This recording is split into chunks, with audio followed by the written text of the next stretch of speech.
We only need you because of the money, Mom said. Then my brother said, laughing, He's an ATM machine, haha. I laughed too and said I stopped paying their mortgage. Next day. We just want you for the money, my mother said, laughing. My brother leaned back in his chair and grinned. Yeah, he's an ATM machine, haha. I laughed too. It wasn't real, but they didn't notice. They never did. Well, I guess I'll finish paying the mortgage. And just like that, the conversation moved on. No thank you. No hesitation. Just an expectation that I would continue to pay their bills as I always had. The next morning, I made the payment. I hardly thought about it. It was routine, like pumping gas or paying for groceries. Except it wasn't even routine for me. I had been living with my parents since my divorce, which they said was the most pathetic thing that had ever happened to them.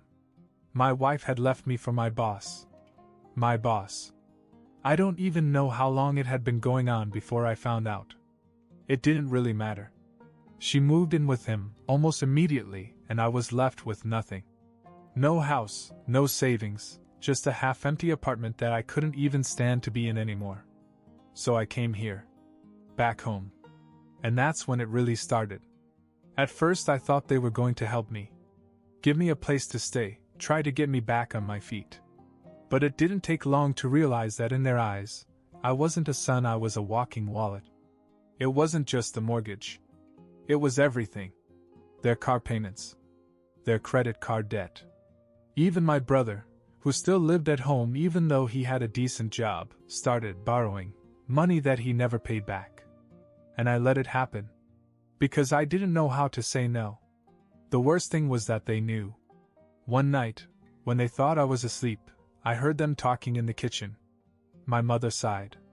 I just don't know how much longer he's going to keep this up. What would he do? My father scoffed.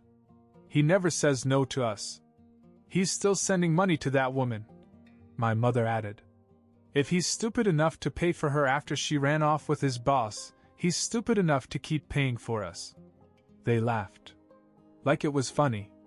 Like I was funny. My stomach turned, but I just stood there in the hallway, frozen. They weren't grateful. They weren't even indifferent. They expected it. They had no respect for me. And for the first time, I began to wonder what would happen if I finally said no. After that night, I felt like I had been punched in the gut. He never says no to us. He's stupid enough to keep paying. At least we don't have to worry about money. I had spent my whole life trying to be the good son, the reliable brother, the guy who wouldn't let his family struggle. And for what? So they could sit around and laugh at how easy it was to take advantage of me? I barely slept. I kept telling myself that I would say something, that I would finally tell them that I wasn't their personal ATM. But when morning came, I did what I always did. I got up. I went to the kitchen. And I let it happen again. My father was at the table, flipping through the paper. My mother was pouring coffee, humming like she didn't care. My brother was on the couch, scrolling through his phone. Mom didn't even look up. Wesley, the water bill is due. You'll take care of it, right? I hesitated. For a second, I considered saying no. I thought about telling them that I don't pay for anything anymore. But then I nodded. Yes. Because that's what I always did. And just like that, life went on. For the next few weeks, I paid attention. Really paid attention. I started to notice the little things. How my brother, even though he had a full-time job, never seemed to contribute to anything. He always had money for video games, for takeout, for new sneakers, but when it came time to pay the bills, he suddenly had nothing. I noticed that my parents never asked for money. They just talked about what they needed because they knew I'd offer. Like the time my mom sighed dramatically and said, "The car payment is due tomorrow. I guess we'll figure something out." And like clockwork, I pulled out my phone and paid it. Or when my dad muttered, "The mortgage is creeping up again. If only we had a little more wiggle room." So I made another payment. They never had to ask. Because they knew I would take care of it. And then there were the conversations I wasn't supposed to hear. One night my brother was talking to one of his friends on the phone. Yeah, Wesley's still here. Man, it's pathetic. He's literally financing everything, the house, the bills, even my parents' credit cards. He's like a human piggy bank. He laughed. Yeah, well, at least we don't have to worry about anything. Another time, I found my mother talking to a neighbor on the porch. Oh, Wesley? He still lives here. We're helping him, of course, but you know how he is. Always too soft. I mean, the man is still sending money to his ex-wife after she ran off with his boss. He's lucky we're looking out for him. It almost made me sick. They weren't just using me. They were mocking me for it. And yet I didn't say anything. I told myself I would. But I didn't. Until Thanksgiving. That was the night I finally snapped. Thanksgiving was always a big deal in my family. My mom would go all out: turkey, stuffing, mashed potatoes, the works. My dad would drink too much, my brother would crack jokes, and my cousins would show up to eat without contributing anything. I knew how the night was going to go before it even started. I also knew it would be the last one. I didn't say anything, didn't give any hints, but as I sat at the table, listening to everyone talk and laugh like nothing was wrong, I felt something different this time. I wasn't part of that family. Not really. I was just their financial safety net. And I was done pretending otherwise. Dinner started out normal enough.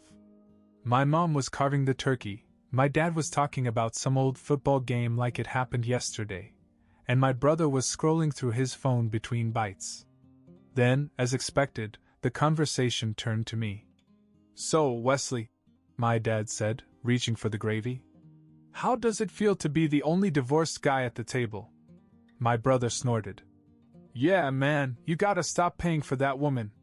She left you for your boss, bro. She's probably using your money to buy him gifts.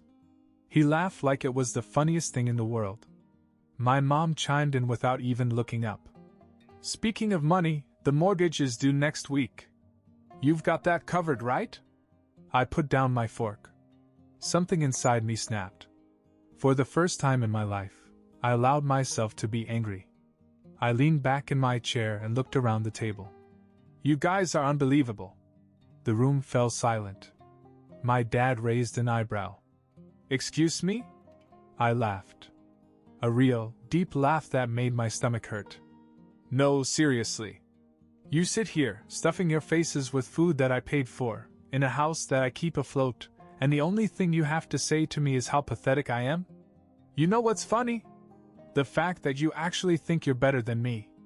My brother laughed and shook his head. Dude, relax.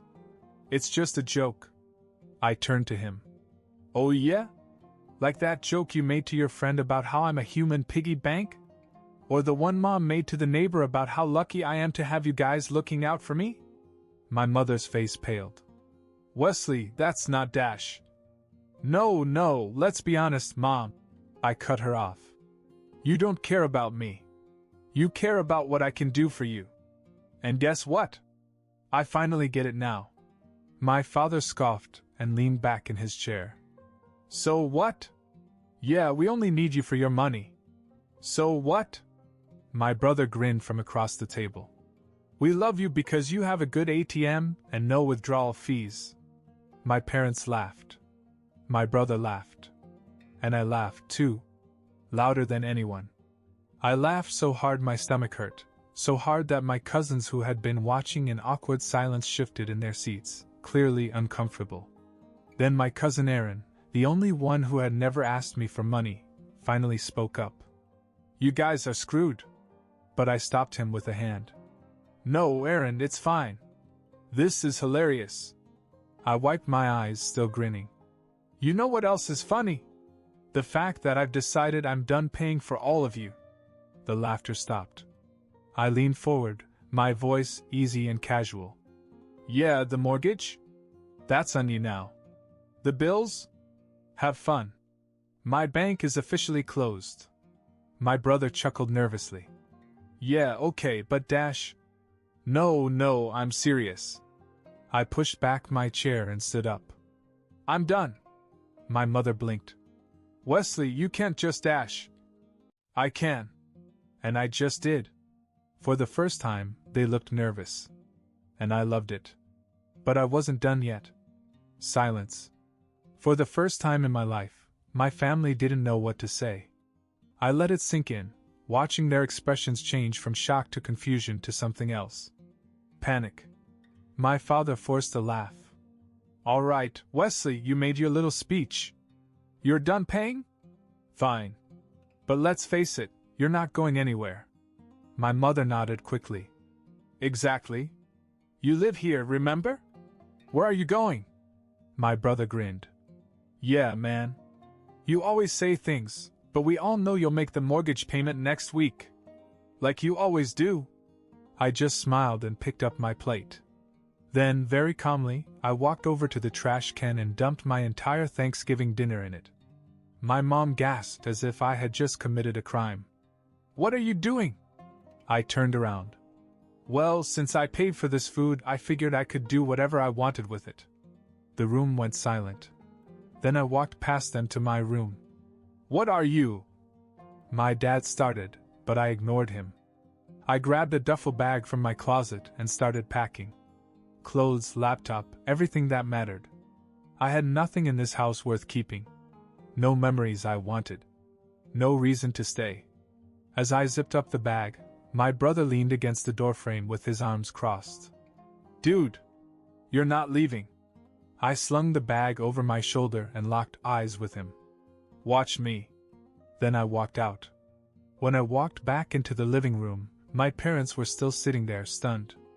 I threw my house keys on the table. I canceled every automatic payment. Mortgage, utilities, everything. You are on your own now. My mother stood up so fast her chair squeaked. Wesley, you can't just leave. My dad scoffed. Do you really think you'll survive without us? I laughed. That's the funniest thing you've ever said. Then I turned to the one person who had actually stood up for me, my cousin Aaron.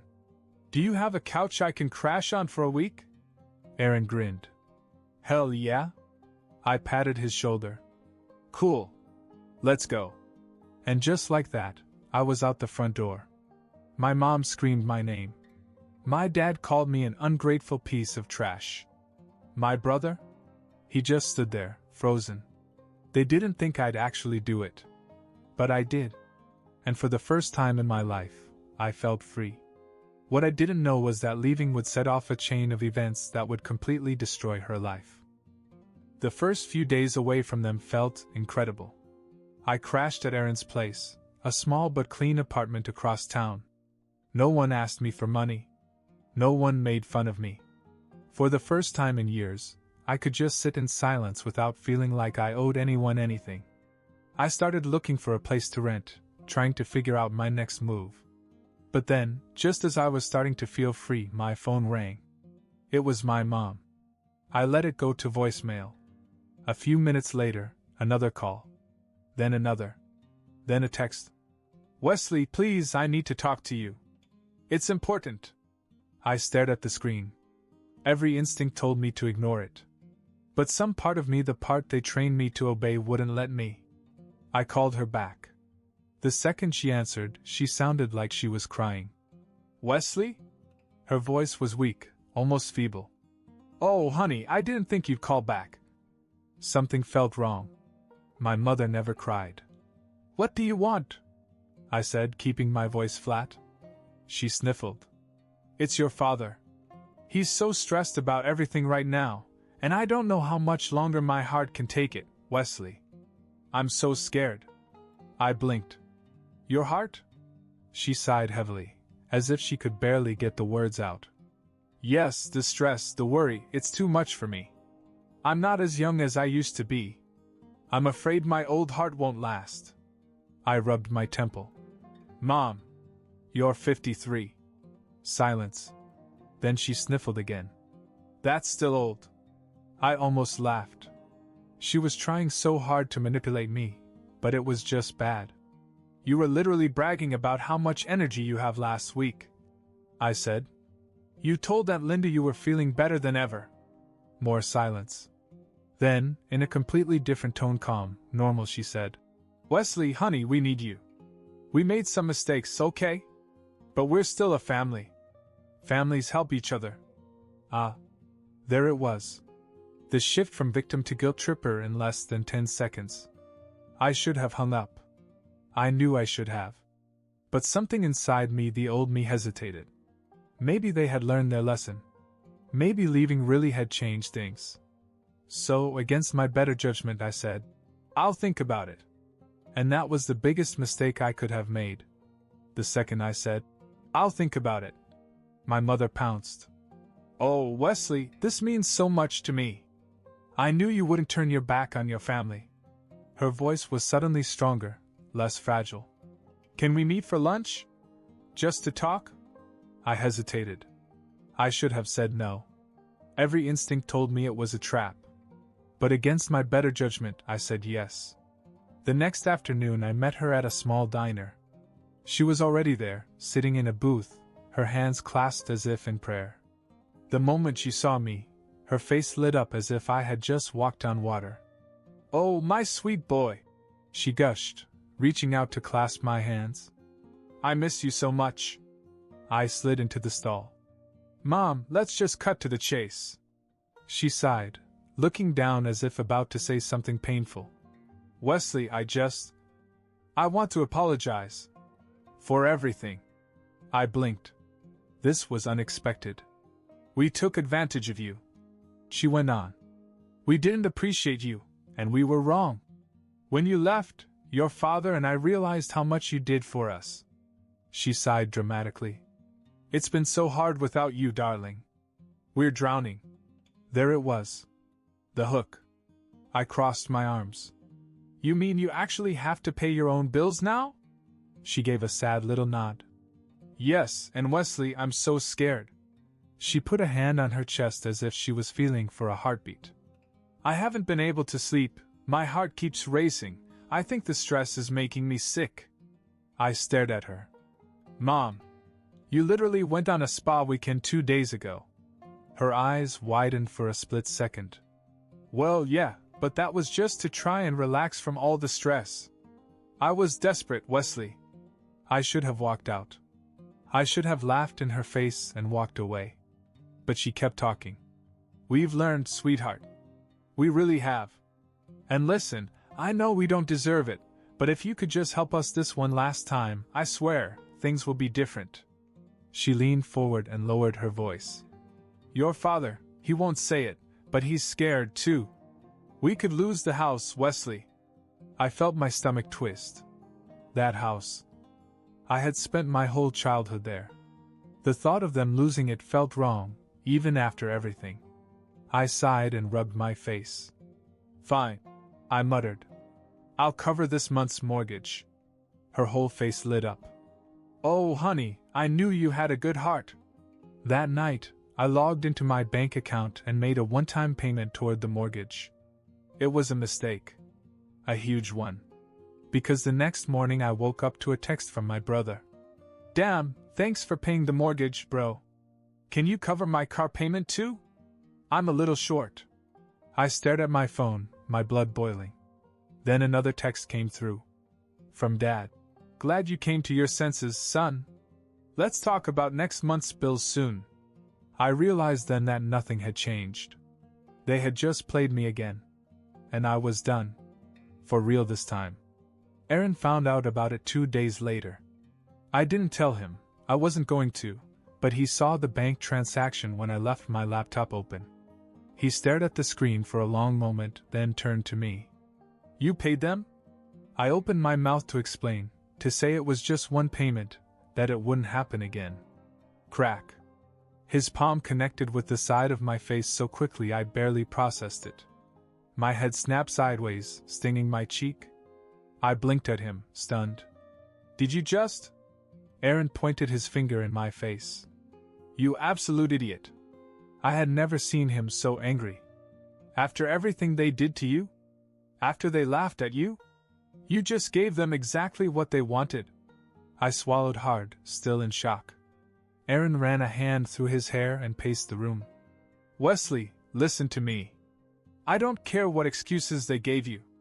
I don't care if your mother clung to her old heart, or if your father pretended to be afraid. They are users. And you? You just let them win. I clenched my jaw. I was just thinking. No. No more thinking. He grabbed my phone from the table and shoved it into my hand. Block them. All of them. Right now. I hesitated. He glared at me, his voice deadly serious. If you don't, Wesley, you'll never get out. You will be their ATM for the rest of your life. My hand shook. And then, for the first time, I blocked her. Mom. My dad. My brother. All of them. Aaron watched me do it, then exhaled and shook his head. Jesus, man. He sat down beside me and rubbed his face. I don't know how you turned out so damn nice with a family like that. I let out a weak laugh. Yeah. Me either. It's been months now. I haven't spoken to them since that day. Not even once. And you know what? They never even tried to reach me in any other way. No emails. No showing up at errands. They didn't care about losing me. They only cared about losing their money. I should feel free. I should feel proud. And in a way, I did. I stopped funding them. I also stopped funding my ex. She called once, complaining about some bills she was struggling with, and for the first time I told her no. She hung up without saying another word. But here's the truth. Deep down, I still feel like a loser. I still feel like the guy who never knew how to say no. I know I did the right thing. I know that my family was toxic. But after being the person who was needed for so long, it's weird not to be. I'll get over it. At least I hope I will. Update. It's been a few months now, and I finally have my own place. It's not fancy, just a small one-bedroom apartment, but it's mine. No one asking for money, no guilt trips, no walking on eggshells in my own home. Just silence. At first, the silence felt strange. I was so used to people wanting something from me that I didn't know what to do with myself. But now, I'm starting to enjoy it. The other day I walked by my parents' house out of curiosity. It looked rough. Unkempt yard, peeling paint. For the first time in my life, I felt nothing when I looked at it. No guilt. No urge to fix things. They made their choices. And I made mine. And for once, I think I made the right one.